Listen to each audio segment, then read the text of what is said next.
Okay. That's probably good enough, right? Yes, that's got it. Yeah. It'll do. Yeah. All right, so I guess I'll start. Wow, that was a crazy Christmas episode we just recorded. Whoa. Anyhow, welcome back to another episode of Clearance on Creepy. Had to take a look at the Discord channel title for a second there because I accidentally forgot the name of the podcast. Wow. On the topic of reading stuff off Discord, creepypasta. What are they? Whoa. We're going to be covering the Sonic.exe one. Are you ready, Steve? As ready as I'll ever be, Okay. maybe. Oh, God knows. Okay. Yeah. So here I am with my co-hosts Steve and Jaden. Yeah. Let's mom spaghetti All this. right, Oh. let's go. So today I'm So going what to we be doing? reading off an article and some other stuff, using my Sonic know-how to tell you all about the infamous Sonic.exe. I think the funniest thing here for me is that this article begins with a quote from said creepypasta. The story of it is actually a lot more like funny than I thought. Like the outside story, the actual reading Sonic.exe is very painful and slow. It's quite As we'll boring. see, as I am like slowly going to show you at least the first paragraph or two. But it says here, if you play this haunted Sonic game, you'll die. So that's what we're getting into. Yeah. So for anyone who might not be familiar with Sonic.exe, why don't you explain a little bit about it? Right. So wait, I guess how would I even begin with it? I mean, Sonic.exe. I don't know why, but that was really funny. You're just like, Where do I even begin? Like, do I need to explain to you what gravity is? Everybody knows Sonic.exe. all right, How do you tell a man who's never seen an apple what is an apple? Does anyone know what a blue hedgehog is? Yeah. Mr. Needle Mouse. Yeah. Well, actually, that's a common misconception. Mr. Needle Mouse was ever. It was. How do we get into this? This is like the super loser Sonic facts, but Needle Mouse was never actually the code name for Sonic. It was a misconception from something written on a document, but it was never actually the code name. Oh, okay. So, Right. although I there guess was a it's like- project called Project Needle Mouse later on in the story, because effectively that lore had been like built in by Sega, and they'd taken it, and then there was something called Project Needle Mouse, which I think was the engine for Sonic Unleashed or something like that. I can't remember the exact. This is a long time ago. Right. Wait, so that was like all real. That's all like real facts. Yes, these are real. okay. These are serious facts. Okay, so to be clear, I don't know anything about like Sonic. All right. Yeah, some people. I know more about Sonic like fandom lore Yeah. than Sonic itself. Well, this is perfect fandom lore, I guess you could say. There's this is I wondered, because I think we'd said this before, like, is Sonic.exe legit? And it is 100% legit. This is not a parody. Someone really did write this, and this comes from a very earnest place of a Sonic fan in 2012. Okay. Now, So give a brief like description or blurb, the elevator pitch, if you will, of what Sonic.exe is. Sonic.exe is the most stereotypical creepypasta you can imagine, but Sonic is there. If you've ever seen any like parody of a creepypasta that has a video game in it, you know, like you find a video game at a console fair, but it's weird and spooky, and It's haunted. yeah. Woo! Yeah, it's written by children for children. You know, the idea of like the funny thing for me with Sonic.exe is like it's on like a CD, so it's like 2012. And he's putting a CD into his computer. But yeah, just the idea of a haunted CD to me was one of the funniest shit. Yeah. Yeah, like 700. Even depends what kind of CD too, because if it's like 700 megabytes, Yeah, it's probably a then you can't fit 700. a full ass ghost on that thing, you know. Yeah, it's like a very pixely ghost. I guess it's because Sonic.exe is the Sonic fandom in general has produced a lot of I want to describe it as creative energy. It's just Very it's for particular a lot of creative energy. Very and it's because a lot of people, it's when they're a particular age, you know, because it tends to be when they are like preteens, right? When they're just starting to Yeah. develop, you know, into adolescence and this, that, and the other. So it tends to come with a lot of confusion, I want to say, over like, because obviously, so Sonic.exe isn't nearly as bad as, say, some of the other more sexual things in the Sonic fandom, right? But it does kind of have elements of that where it's like, I mean, there are elements of that, but it does kind of have that like kind of vibe of it where it's like they're trying to make, this serious story full of, like gore and blood and guts and horror and all these like weird adult concepts, but it's about a haunted like Sonic game, right? And so there's this weird mix of juvenile. How would what would the noun of juvenile be? Juvenile. Juvenile. Okay, yeah, I would say that. Is that the again, noun? That would be the adjective. Anyway, but yeah, a mix of like really juvenile things and then like. Yeah, I think quote, Sonic's a unquote, really adult interesting, things. I guess, lightning rod for that, and maybe because it comes from a really specific place of like maybe one of the first places where people got to see like where the internet gets, I guess, quote, weird, when subcultures like collide, and now that's kind of like par for the course for most things. But I think Sonic has a very interesting fan base from a lot of different angles. In all manner of facts, because the kind of fan works you get out of it, and even with like Sonic.exe, right? I can't think of many creepypastas that literally had like fan games made of them almost instantly as soon as they came out. And ones that got remasters this year, like a literal remaster built up from the ground up, with original. God, all right, I'm gonna put it in the. Maybe you can put it in the show notes. But where are we at? Plans. So yeah, this is the remastered version of Sonic.exe. This is an image here. You can shove it on the screen or whatever. Oh my god. Ooh. 16 It's by crisp. 9. Yeah. Original drawing. That ain't. Yeah, that's upgraded to DVD for the remaster. Yeah. It is. So. Yeah, the culture of Sonic was always a fascinating one, especially in the mid 2000s. That's like Third Impact happening in the background. Yeah. It is Third Impact. Yeah, what the hell? Dude, all returns to nothing. Yeah, what the hell? That is That the is super hilarious. hyperistic blood, I believe. Yeah. So, So yeah, let's kind of get into it though before we delve too into analysis. Let's kind of get into like reading excerpts, explaining it, summarizing it. That sort yeah, of thing. I was going to look through this Daily Dot article here that sort of says, at least from the origins of the story, apparently started in 2001. The person who made this, a web user, called it JC the Hyena. So he's literally taken on the Google personified Sonic thing, where you take an animal, you take your name, you put them together, and now you're in the Sonic universe. Oh yeah. So allegedly they started posting short stories before this one. I don't know if we can find them still, but like this was in 2011. And then the thing is though, Sonic.exe is not it's not a small story. But it is certainly I don't know if it would be considered the first, but it is effectively, from what I've been told, 4,000 words in total. And that's a lot of fucking words, okay, to read. That's considerable, man. Yeah. Now, I think it would be worth reading an excerpt. I'm not going to go for the whole thing because it would be too painful. But I will see if I can find my document here of the story. And you can kind of get a real vibe.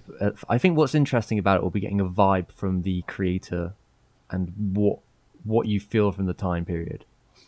Mm-hmm. So yeah. Wait, is there any other questions first before I begin? Before things I've missed? Or Yes. Will there be any flubber in this story? Maybe red flubber? Oh yeah, hyper realistic red flubber. Yes. That's what makes Sonic's eyes black. Ah, I see. Oh, I see. So I'll read a little bit of it, and I will then, I suppose, give a little psych into where this may be coming from. So it begins, as all horror stories do, by telling people how much of a total Sonic fan this the hyena is. Which is why some may think, like, is this a joke? But no, so we begin with, I'm a total Sonic fan, much like everyone else. I like the newer games, but I don't mind playing the classics. So this is a very specific type of fan. I don't think I've ever played glitchy or hacked games before, though I don't think I want to play any after this experience I had. Uh-oh. Oh, I started a nice summer that's the afternoon. hook right there. Yeah. The funny thing is that, like I said before, apparently you're supposed to die when you play this, but he didn't, I guess. I don't know. It all started in a nice summer afternoon. I was playing Sonic Unleashed, which wasn't even the latest Sonic game at the time, so this guy's a real fan.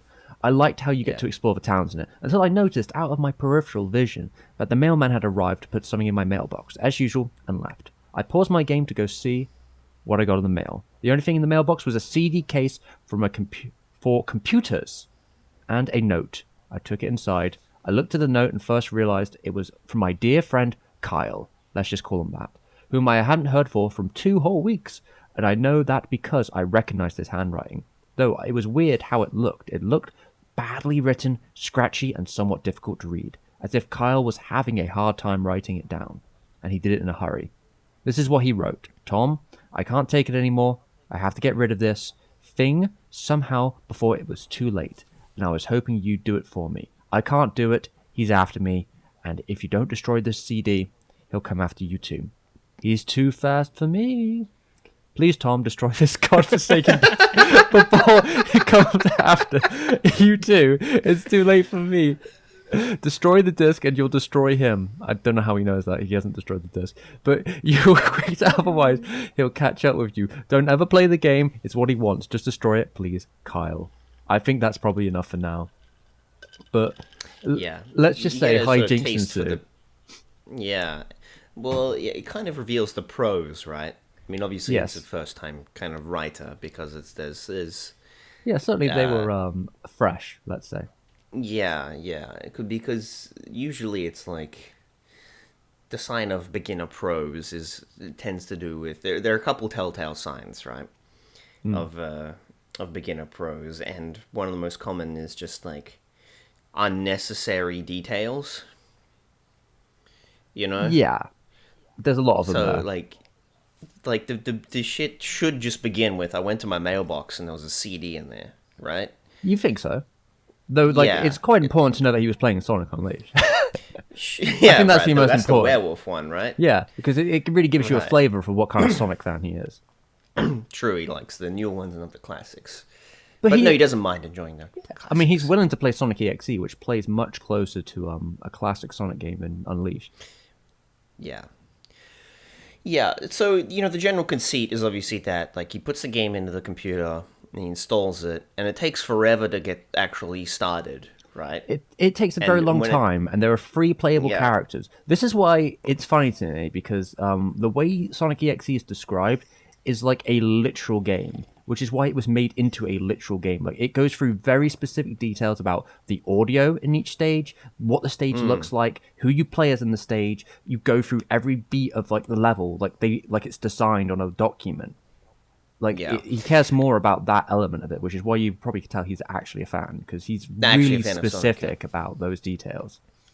Yeah, and it's kind of it's interesting to note that, because it's like it doesn't work clearly, but I think it might just be, I don't know if it's just due to the content matter or if it's just because he's a beginner or whatever, because you can really see the logic of it, because of course the logic of a horror movie is you introduce the elements slowly, because then otherwise you go, why would the main character just stop playing, right? So of course you just want to introduce it slowly, where he starts playing it. This looks a little bit weird, there's like audio glitches, and he keeps playing, and then he notices, oh, that character isn't supposed to be there, what the hell's going on? Yeah, and then there's like really gruesome details. Yeah, and so you can at least make sense from that like structure of being like, because obviously if you just started it and then there was Evil Sonic was just there immediately and started killing you, then that's not really that obviously. Evil Sonic's not scary at all, but that's not scary, because the person would just be like, what the fuck? And they just turn it off, right? That's just like the Toyota ad where the dude jumps out at you, It's just like, that's not horror, that's just a spook. So Sonic Spook confirmed? Yeah, Sonic Spook. And so you can see kind of what they were going for, right? You can see that they were thinking about like, okay, how do I create a horror narrative? It's just they weren't really able to do it. Now, you'd think there's a lot of like weird Sonic creative writing out there.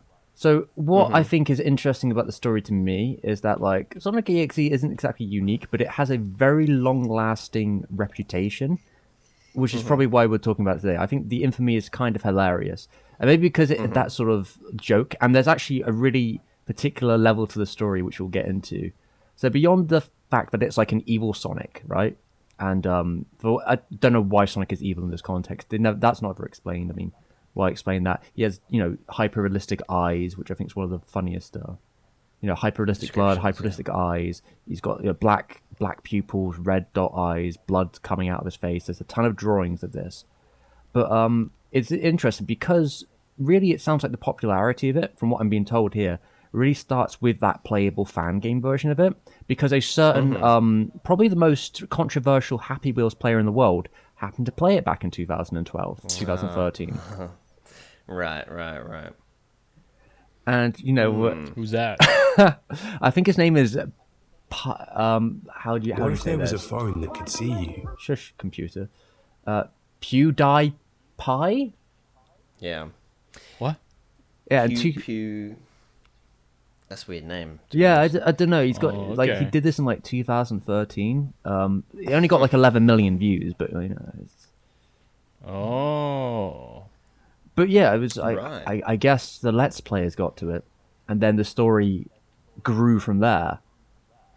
Yeah, it is interesting because, it's not that interesting, really. Oh, got him. Fuck. Yeah, hence, because it's just obviously it's like, but Sonic.exe isn't really interesting itself. It's the longevity is interesting because it's obviously there's a whole flood of like creepy video game creepypasta, like the haunted video game creepypastas. Yeah. And they came from a very specific time. It shows the kind of demographic of the people who were both writing it and who they were writing it for, because...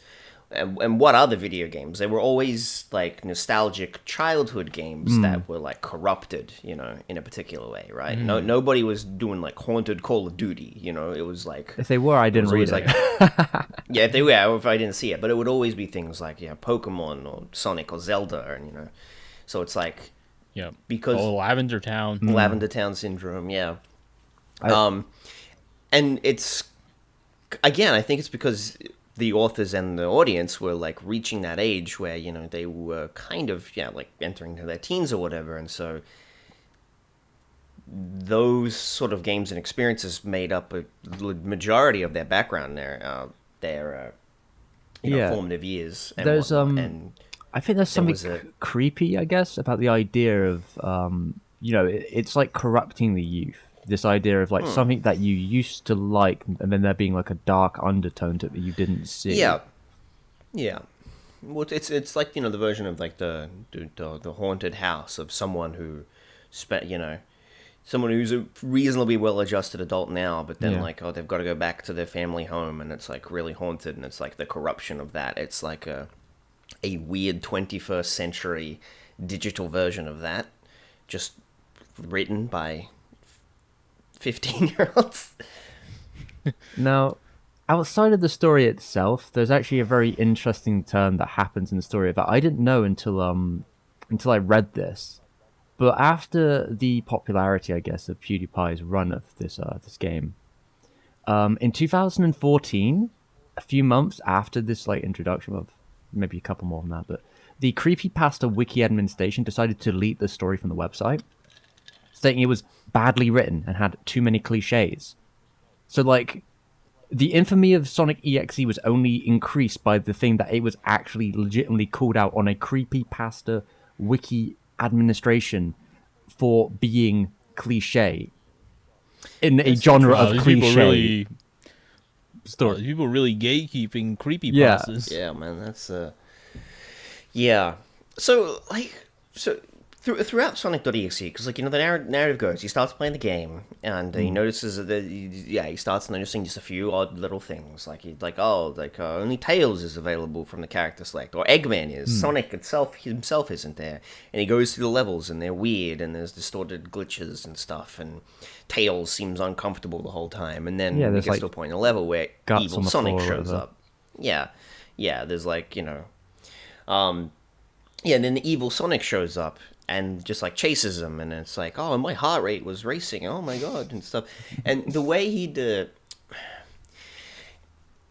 the way it's written makes it seem like the guy never really like, and maybe it's supposed to be that the game is just so compelling that it feels like real. We're supposed to feel the spirit, or whether it's haunted or this, whatever it is, whatever malicious entity is actually in the game of Sonic.exe, because that's obviously the big reveal, or the big thing of it, right? Is it's not just a hacked game. There's some entity inside it, whether it's an AI or a ghost or whatever, you know. But and again, this might just be due to the writing, but it just comes across as like someone be like, man, this is a shit fan game, you know? Like, why wouldn't you just think that? Why would you just like he says, oh, my heart was racing when Sonic catch up to Tails. He was very involved. He was just very, it was just very immersed. Yeah, it was in the so game. hyper-realistic that it was immersive. Well, it's stuff like this. So if I took another quote here, suddenly I heard a creepy laugh again. That awful Kafka laugh, as in Kafka from Final Fantasy VI. So it's not even Sonic's laugh, but it is a laugh of a different pixelated character sound from a different game. From a different system, even. Right after 10 seconds had passed, as I helped Tails run through the forest, and then I started seeing flashes of Sonic popping up everywhere on the screen. Again, those black and red eyes. The thing is, this happens like 3 times. He doesn't learn his lesson. He just keeps playing this game. Just plays with more. Yeah.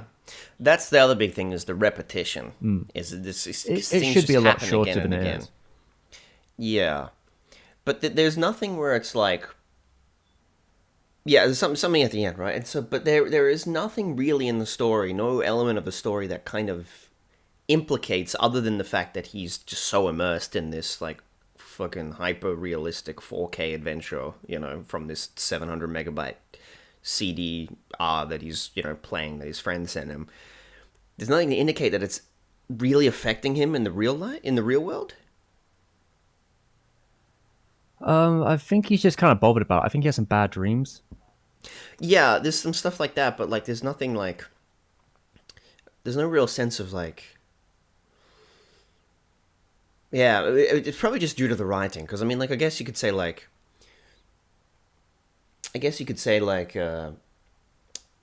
other stories of a similar nature just make you more compelled to the reasons, like, well, why is this affecting them the way that it is, you know? I mean, I'm looking here through the influences, and I guess to really capture it out here, right, the influences of it is a photoshopped screen capture of Sonic, you know, with the black eyes. I think that the idea is that I guess this image must have touched the JC the Hyena, and that image really made him want to make this story. I don't know. There is also a sequel story. I don't even know if I want to get into, but I think it's a prequel. So this is how the extended lore of this place, right? What is where you get to prequel to the Sonic.exe creepypasta? Yeah, where you get to, was it Kevin? Like his friend. It's like the friend's version. But his friend's a detective. I don't know if people know that, but like his friend's apparently like a detective, and that's like why he finds this game or something along those lines. Isn't his friend the same age as him? Well, it never really applies how old he is. You just kind of assume with the way he talks that he's like 15. Is he just hanging around like a 40-year-old? Yeah, I guess. He's 15. Yeah. There's two scenarios. Dog, this kid's getting groomed, dude. Yeah. There's 3 scenarios here. One, he's like an adult, and then he's a man-child, right? Maybe. The second is that he's 15 and his friend is also 15, and somehow a 15-year-old detective like Agent Cody Banks bullshit. Yeah, that kind of. And then the other option is he's a 15-year-old Cody Banks. Yeah. And the other option, is he's the victim of the victim of child grooming. Okay, let's say this is 2012. Let's say it's more innocent time. Maybe this is more like a Back to the Future kind of thing, right? Like Doc Brown, Marty, you know. Okay. Yeah, there's like enough. You know these 2 kooks who sort of misaligned friend. Well, but in that scenario, I'm starting to read this as a tale of child molestation. Yeah. Because Sonic.exe, jeez.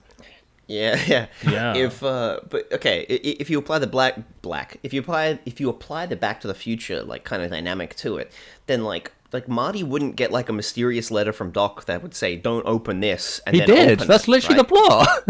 That's like the plot of the second movie, isn't it? He gets like the third movie is the end of the second movie. He gets like a letter from Doc that's like, only open this. But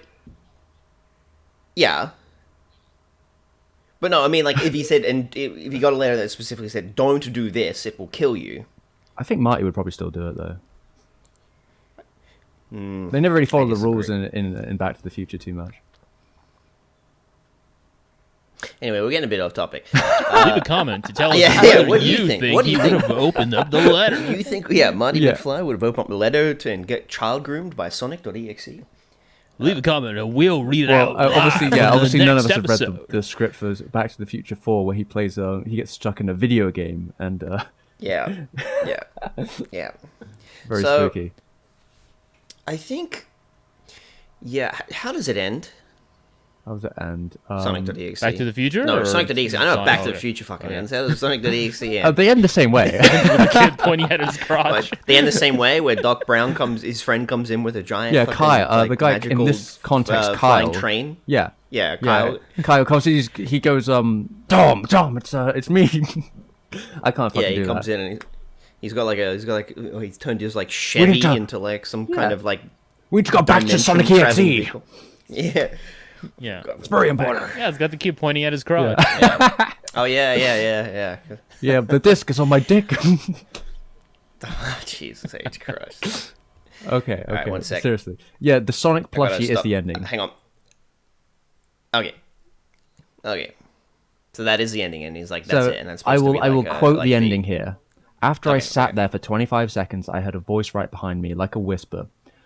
Try to keep things interesting for me, Tom. I turn around and see where the voice came from. And what I saw made me scream. Sitting on my bed, staring right at me, was a Sonic plushie, smiling with blood stained under its eyes. The iconic image. Yeah.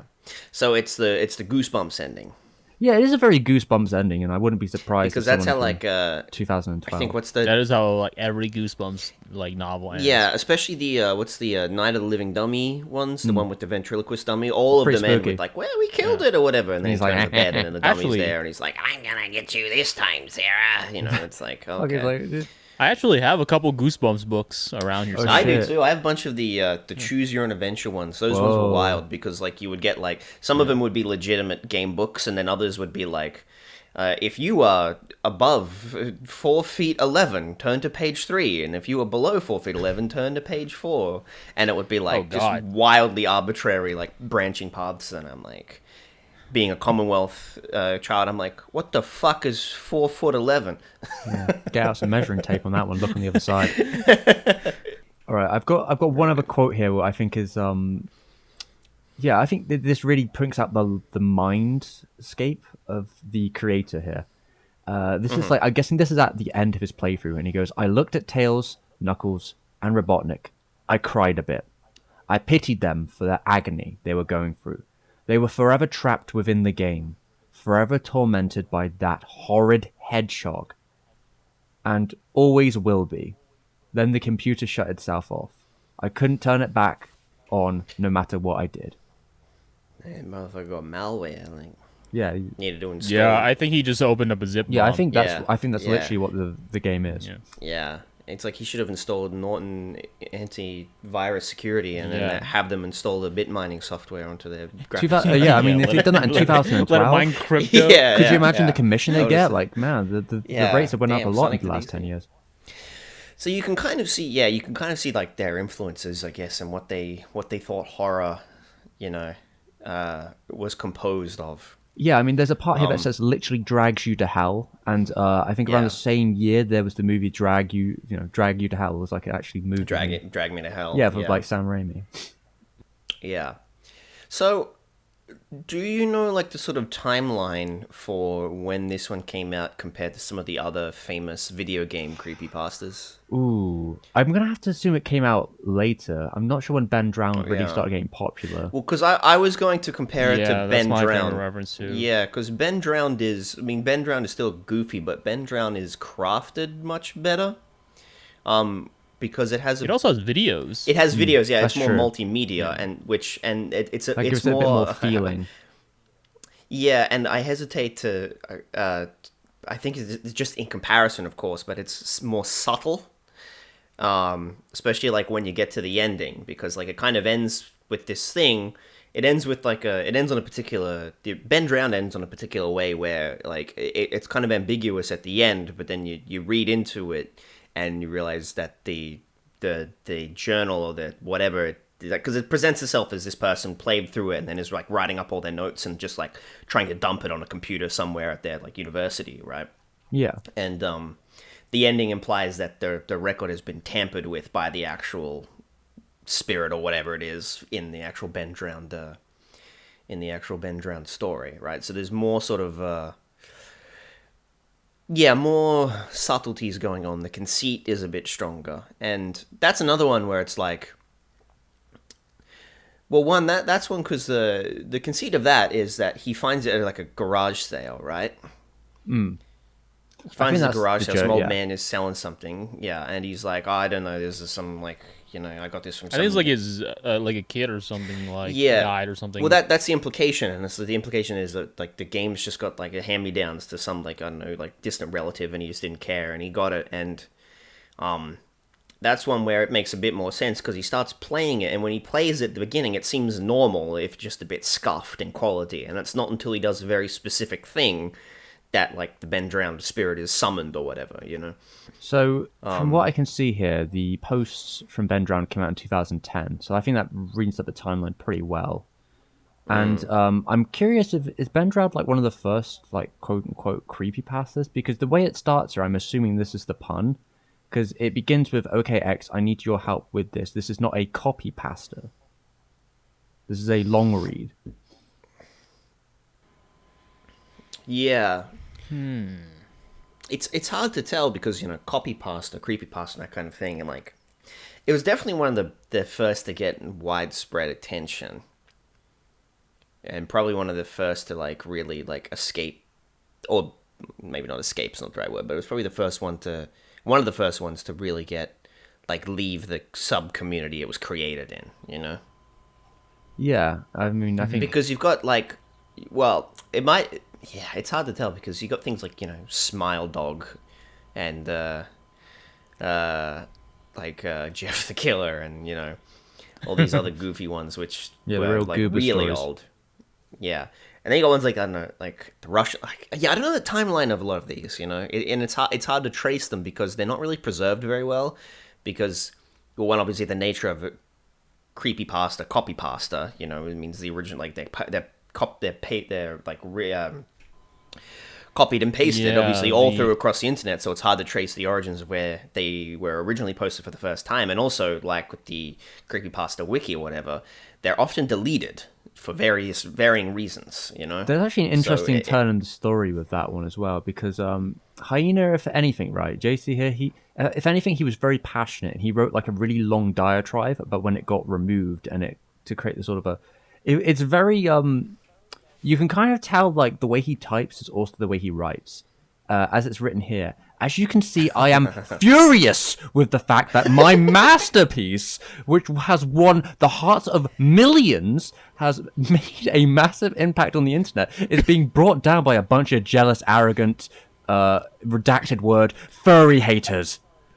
But that does not mean I am not. Yeah. I am just going to sit down and take this lightly. Nope.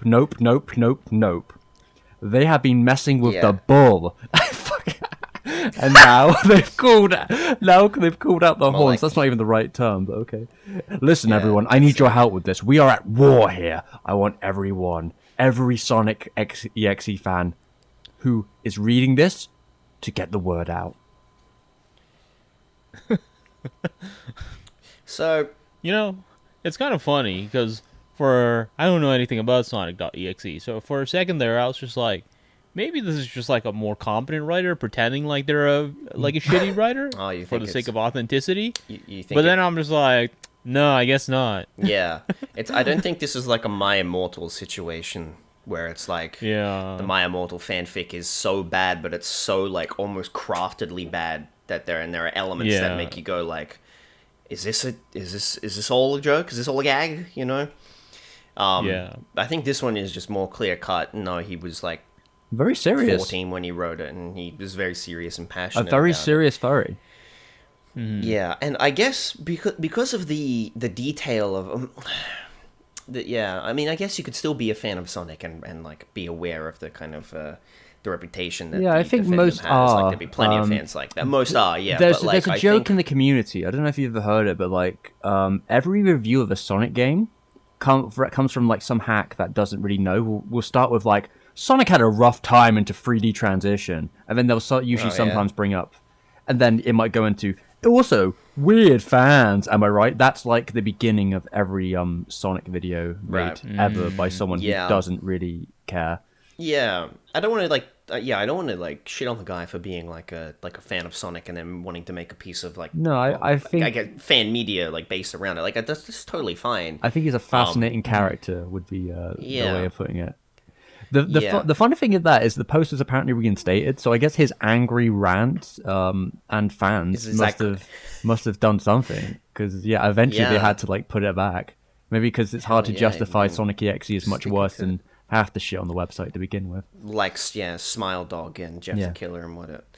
Yeah, like Sonic.exe is not the worst creepypasta I've ever read. Like, and I guess there is maybe by virtue of coming out in a time when of the time period it came out with, where I don't want to say it was exactly fresh, because obviously if the timeline runs out where it's like Ben Drowned and all these other ones, like even like Lavender Town Syndrome and some Pokemon Black and whatever had come out previously, it was at least at a time before it was like a dead horse, you know? Yeah, if a haunted video game creepypasta comes out now, it's just like, what are you doing, you know? Yeah, see, I think that the Sonic element might be the reason that it has staying power, because if Sonic wasn't in this story, I don't know if it would have necessarily lasted, but I think that the Sonic mutating, just like the fan base of Sonic is just so built different, and they're so about mutations and adaptations of work that I believe it's just too funny for them to not like just do thousands of pieces of fan art and make 2 versions of the fan game and just keep the legend alive. Maybe there's just something so absurdly funny about like an evil Sonic plushie, and like that's probably the bit. Why. Yeah, it's like it's like Chucky, you know? Yeah, because Chucky is like tongue in cheek, obviously goober, you know, goober horror, right? Sure. Maybe there's that like that unintentional element of it. Or intentional, who knows? Because some people genuinely find Chucky frightening.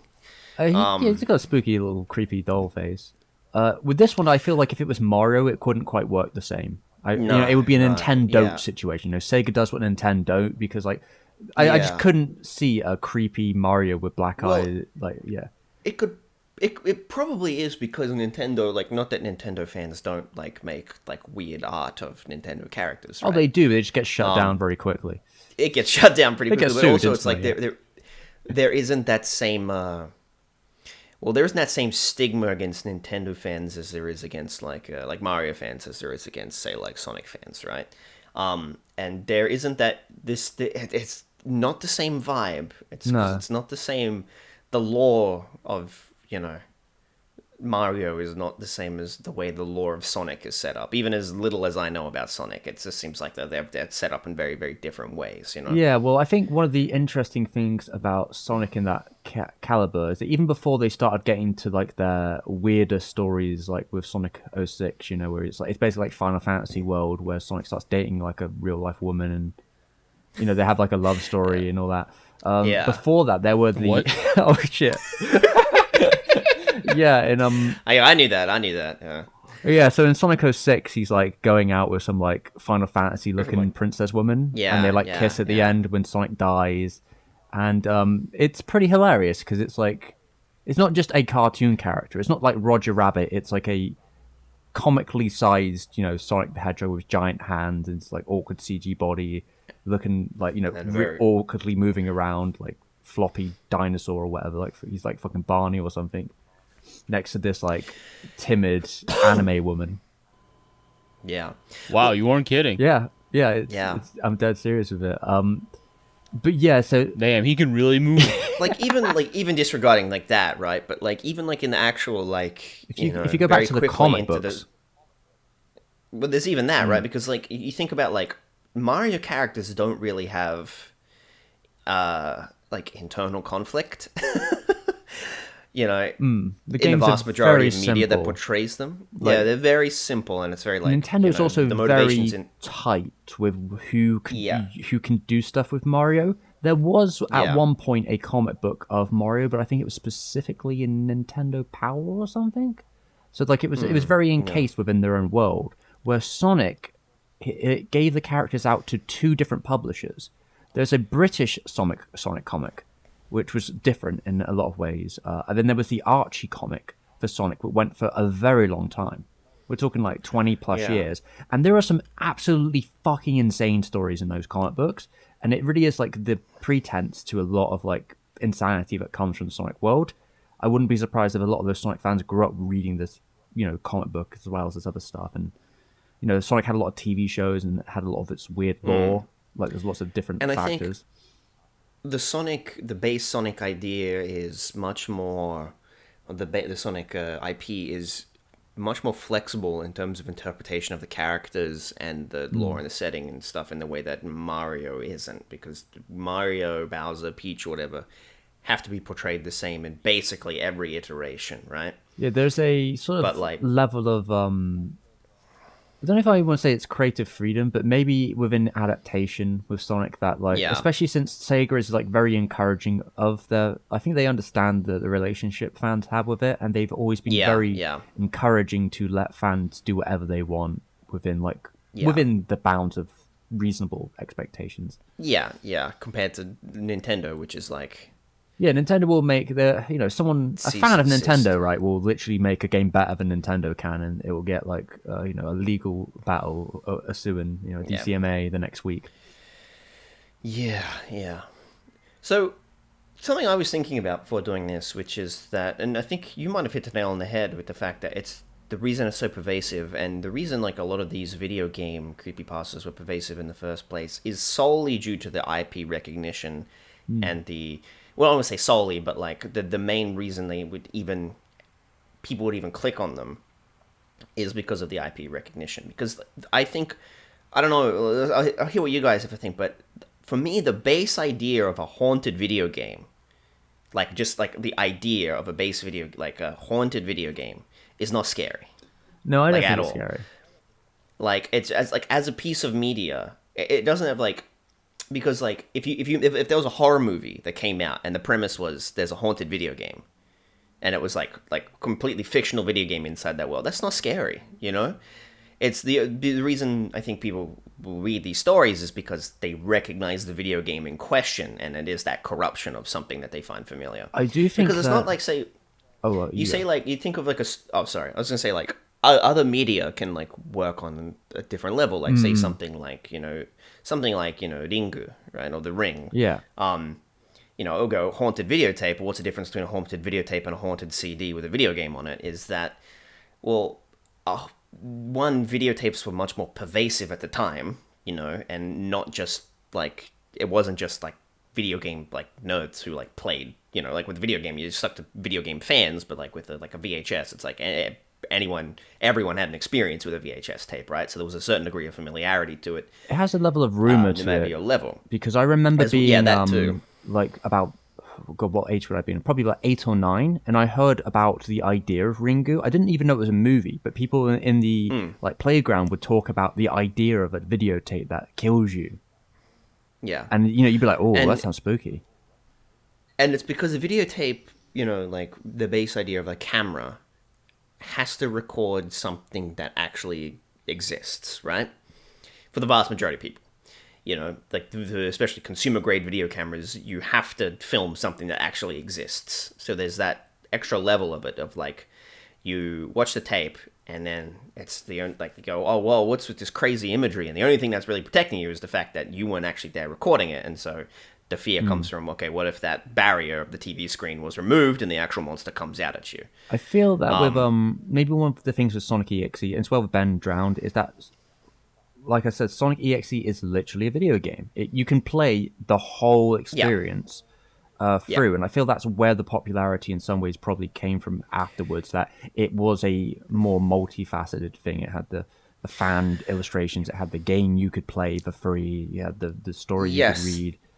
Even if you didn't like it, because I feel like some of it might be the sort of spectacle of laughing.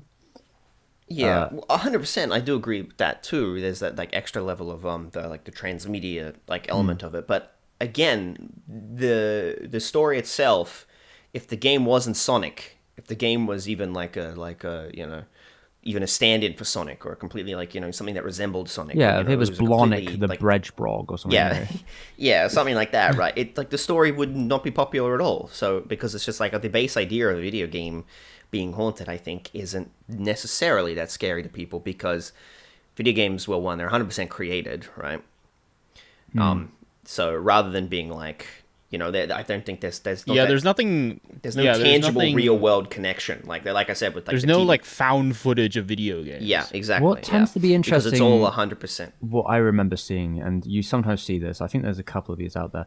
Usually there's this idea, and you might have seen, maybe you've seen this, I think people have made these before, that the idea of finding a lost game and someone playing it through a let's play or something, and then suddenly seeing the game start to glitch out and do stuff, and it getting weirder, and like there's the experience of that I could see being a more engaged way to do something like this, because it then becomes an experience with the people watching the let's play as it goes, just because they don't know what's going to happen.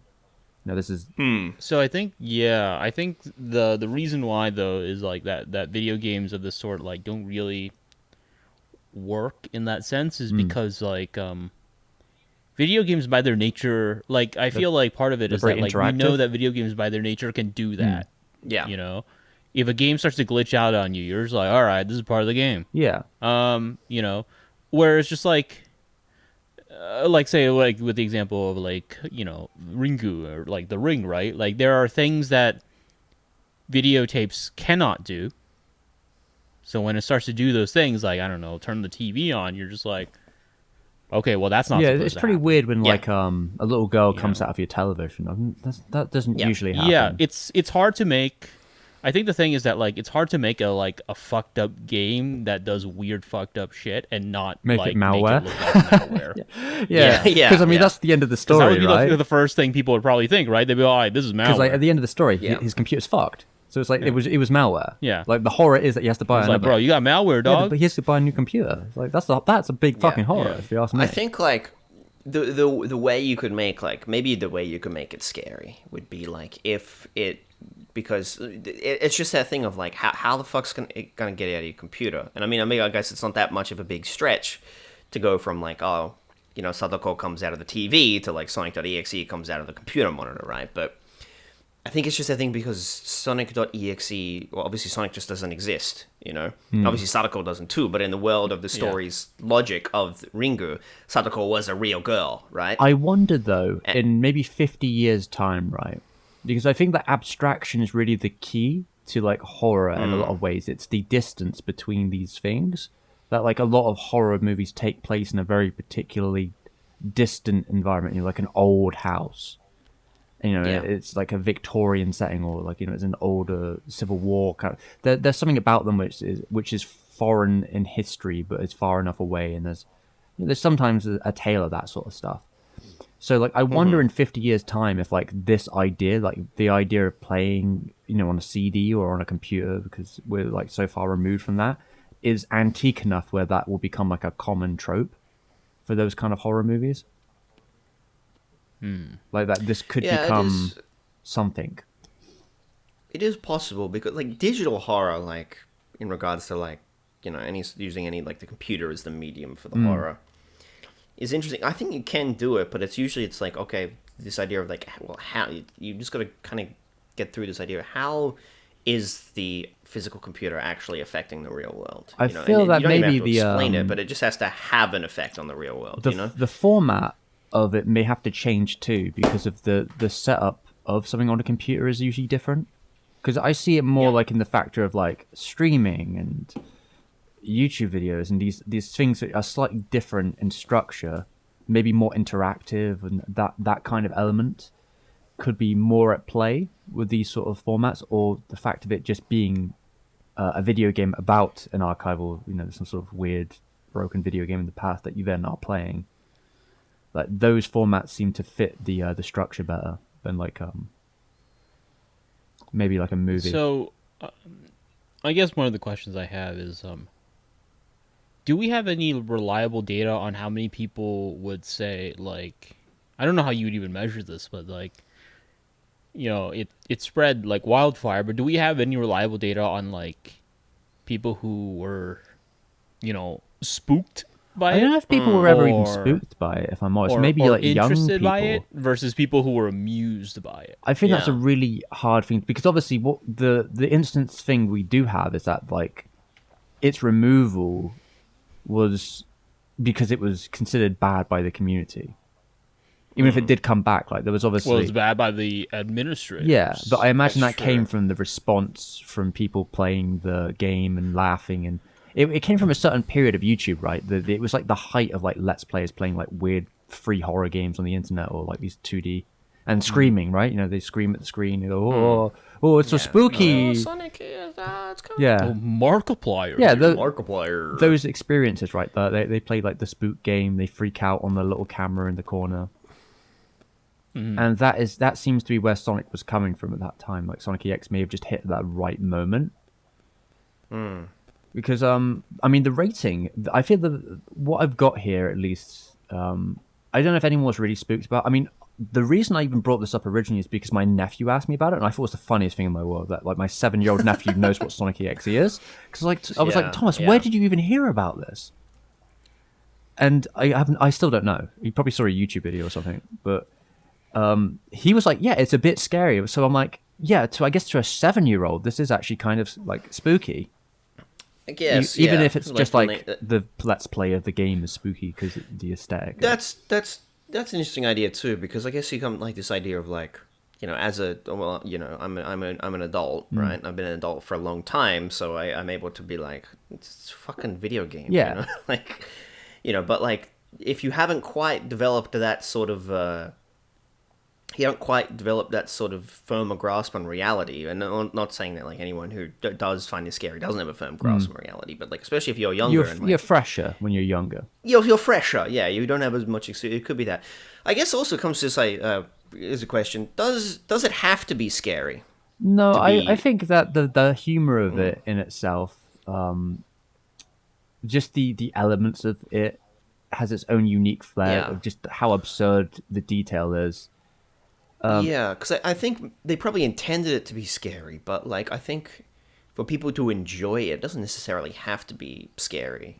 No, I think Because there's this belief that like, oh, if you're not scared by it, then it's not effective horror. Well, it's like, well, not necessarily. It still could Well, be a good. the I mean, ultimate it's not a good story, but like the ultimate objective rating of good story here is right at the bottom of the creepypasta.com website, where it says the rating is 7.69 out of 10 from 1,000 and a half people. What 1.5 oh, that means it's terrible. thousand people gave it a 7.5. Dude, So it's gone by the IGN ratings. oh, I you guess know? it's mediocre then.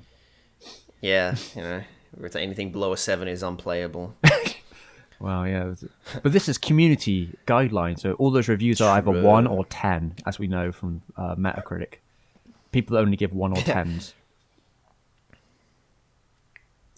So, and some of the comments here I think are quite funny because I'm looking back at some of them, it's definitely the era where people are bringing up things like Five Nights and Freddy and that sort of thing when talking about this. I think Five Nights in Freddy? yeah, inside him. Is that what you just said? Oh, I was like, God Five damn. Nights Inside of Freddy. Oh man, It's a bit stinky. Freddy Fat. Very erotic. Good Freddy Fazbear. Yeah. But yeah, I feel like Yeah, there's I guess that's. I was gonna say that. Well, the only thing I was gonna say is that like if you look at the plot of the sequel, a quick summary of it, you might understand that how just minor changes or like the context of this one not having a game. God, if I can even find it, can really radically change how it's read. I guess. Where is it? Where is it? Oh, where's it gone? Am I on the wrong thingamajig? Give me 1 second. Where's it gone? This one? God damn. Is it this one? Oh, okay, here it is. So yeah, the second story being a prequel about an entire murder case, and each murder involved investigation by Detective Derek, who, as we said, he's a very young detective, is how it's quoted. And apparently his sister, and his sister his sister Chelsea gets captured by EXE, and Chelsea Clinton. yes, the exact one. But that didn't stop him from pursuing his sister's captor, and he secretly investigates each murder committed by the EXE commits.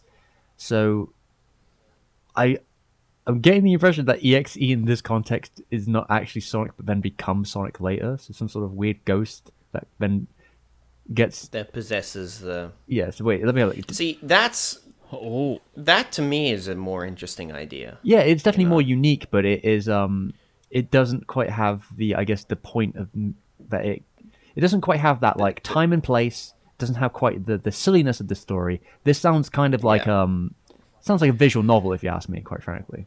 Yeah, well, because I mean that's the thing. Yeah, the thing of Ben Drowned is that the implication of Ben Drowned is that it's that either the vengeful spirit of the kid who died, trapped in the video game, or it's the thing that originally killed the kid, that just happens to be possessing, well, like possessions and things that, there's some implication that like it's not all the, Legend of Zelda Majora's Mask actual IP is evil and haunted. It's something is, possessing it and using it as this medium to do something, and that's like the horror part of it. Whereas like Sonic.exe, you don't really get the idea of like, it's just kind of like, oh, what if Sonic was fucked up? It's not like... Yeah, I mean, the sequel story has cult leaders, and they have like multiple copies of Sonic.exe on different CDs, and or like EXE, or I don't know, that this is the version I'm getting told here just sounds so like divorced from it. It's kind of hilarious, but maybe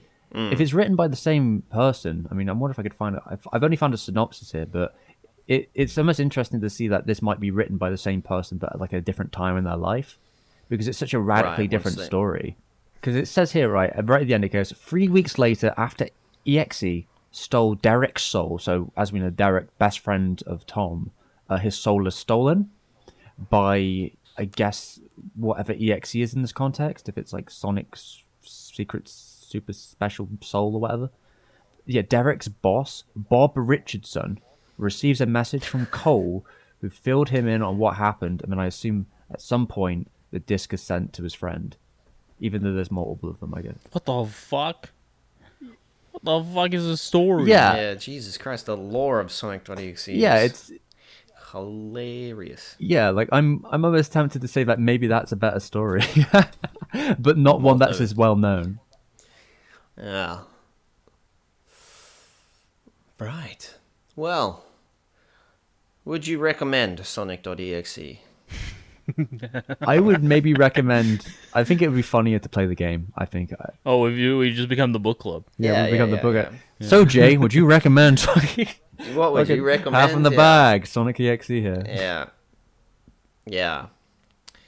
Because I remember, I think I either played the game or watched the. I think that what it spawned is more worthwhile than the actual story itself, because like.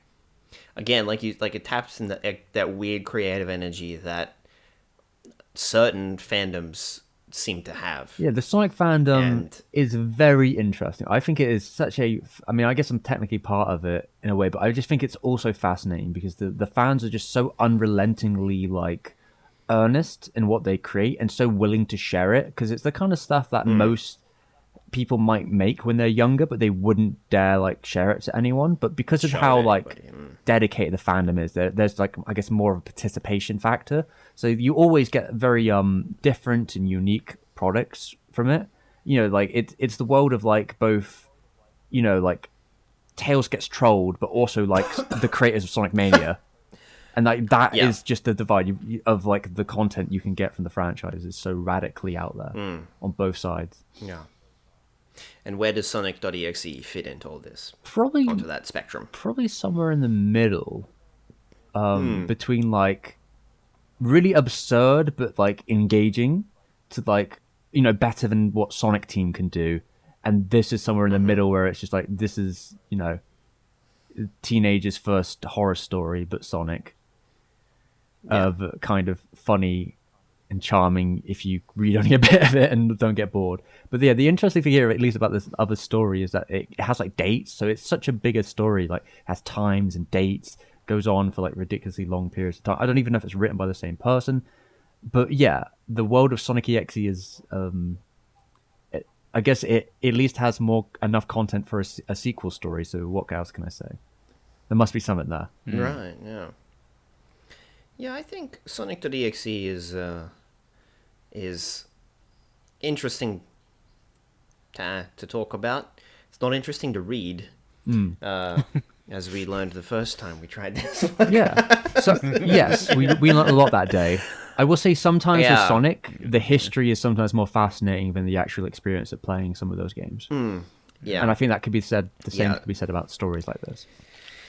Yeah, and so I think it's not like something like I think like I said earlier, it's definitely not the worst creepypasta ever. Like it's nowhere, and it's not even as like goober as like Jeff the Killer or something like that. And unlike Jeff the Killer, it never really had like a massive rewrite that was still just as bad, but it never really had that same kind of obviously got deleted and everything like that. It did come back though. Yeah. It did come back. You can't kill Sonic.exe. It's literally like the story. No, because you're too slow. So that's true. I will. Yeah, I guess the last point I have maybe here is just I'm looking at some of the comments from the sequel story, and I think they are very telling of like the community in itself. And I think this is so the first one being like this is like the two perspectives I feel in the community summed up instantly in two comments from the last couple of days. This is so motherfucking shitty. It's almost insulting to Sonic fans worldwide. And then the second one is, how do I put this? It's a great story. It expands on the original, but it's just a terrible creepypasta. It's not scary at all. I gave those two people the same voice. That's the same person. Like, there's two sides of the same coin. Okay. Inside of you, there are two. There are two wolves. One thinks it's a great story, but not very scary, and the other one who was insulted by its lore specific. Yeah, by how it destroys the sanctity of Sonic. Yes, the pristine quality of the Sonic franchise is well known among people. Well, yeah. So I would say, I'd say play the game or watch things of the game, because I think what it spawned is more. Yeah, the remastered version. I don't say worthwhile. That's not. Yeah, the remastered in 4K down bad version. Yeah, the 60 widescreen, extra widescreen for you guys who have ultra widescreen. Yeah, 240 FPS. Yeah, play it with your Xbox One controller or whatever. Yeah. Get it in VR. Yeah. That would be spooky. Come on. Yeah, that would be pretty spooky. That's what these. What would be spookier would be a first-person version. God, yeah, that's what we're waiting for. If you were but you're still railroaded. You're still railroaded to moving only forwards and backwards. But then you could just like in VR turn around and just see Sonic.exe running up. I love it. That's the character's name we decided. And I almost wonder if it's a play, because exe can also be read like X. Sonic.exe was the name of the TV show from the anime, 2000s. Yeah. So I do wonder if that was supposed to be like a play, like Sonic.exe, Sonic.exe, Sonic.exe. That's possible. Maybe I'm thinking too much about that, but I guess that's the. Unironically, though, a VR game would be kind of hilarious, because it's just the ability to recreate this creepypasta, but you have to play as like Tom or whatever, playing Sonic Unleashed, going to his mailbox, playing this like wait. Who's Tom? You play as the guy dropping off. Thomas the the main character. Yeah. Thomas the main character in the story. So that's his name. My name's Tom. I'm a Sonic fan. Like he plays the mailman. Yeah. That'd be a funnier story if you played as like the mailman. Yeah. And like you're just like, man, every time I deliver a CD to these kids' houses, they freaking go missing. Well, it's funny to me because like this. Dude, you can add it as a mod in City Skylines and just be like, one of the residents have died from a mysterious video game package that you keep sending around. These fucking discs, like, God, they keep coming from cults. Why do we keep sending mail from the cult like headquarters? Yeah. What I want to see is they should make like the haunted eroge, because that'd be like really really funny. Like they get to the porn scene, and then just like the evil demon like comes out then. So it's like, come on, man. Yeah, it's like, come on, man. Oh, it's just. I earned this seat. I went through this route. What are you doing? God damn. Yeah. Well, Yeah. Sonic.exe.